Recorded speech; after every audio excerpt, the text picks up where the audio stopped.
Hello दोस्तों, आप लोगों का अपने YouTube चैनल में स्वागत है। आज हम लोग बात करेंगे केंद्रीय विद्यालय एडमिशन 2023-24 के बारे में कि क्या एक ही बच्चे का फॉर्म कक्षा 1 तथा कक्षा 2 दोनों में भरा जा सकता है।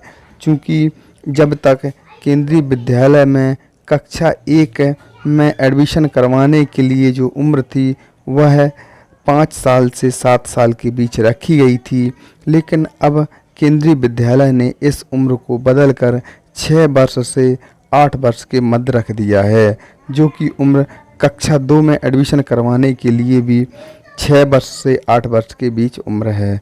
तो ये दोनों उम्र बराबर बराबर हो गई हैं। तो ये सवाल हमारे मन में आता है कि क्या कक्षा 1 में तथा कक्षा 2 में दोनों में बच्चे का एडमिशन करवा सकते हैं। तो इन सब चीज़ों के बारे में हम लोग बात करेंगे। तो केंद्रीय विद्यालय में कक्षा 1 तथा कक्षा 2 दोनों में ही बच्चे का फार्म भर सकते हैं। एक ही बच्चे का फार्म कक्षा 1 में तथा कक्षा 2 में भी भर सकते हैं। वह किस प्रकार से भर सकते हैं? तो कक्षा 1 की बात की जाए तो कक्षा 1 में जो फॉर्म भरा जाता है वह ऑनलाइन फॉर्म भरा जाता है, जो कि मोबाइल से ही भर देते हैं तथा उसी पर जमा हो जाता है।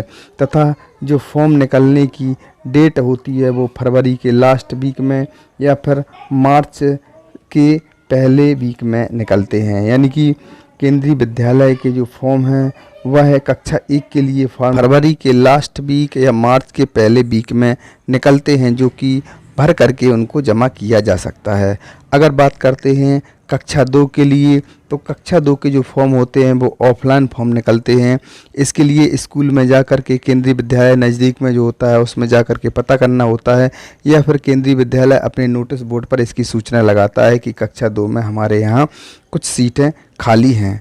तो अगर ये प्रक्रिया में कक्षा 1 में नहीं होता है बच्चे का, तो अप्रैल में जा कर के ऑफलाइन पता करते हैं, तो ऑफलाइन में फॉर्म लेकर के वहाँ जमा किया जा सकता है। तो दोनों में अलग अलग प्रक्रिया होती है, तो दोनों में अलग अलग फार्म को भरा जा सकता है। लेकिन कक्षा 2 में फार्म भरने के लिए कक्षा 1 का रिजल्ट मांगा जाता है, तो इस चीज़ का भी ध्यान रखना होता है कि कक्षा 1 का रिजल्ट उपलब्ध होना चाहिए। तो केंद्रीय विद्यालय में एक ही बच्चे का फार्म दोनों जगह कक्षा 1 तथा कक्षा 2 में भरा जा सकता है।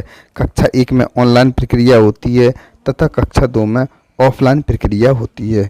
तो एक ही बच्चे का फार्म दोनों जगह भरा जा सकता है।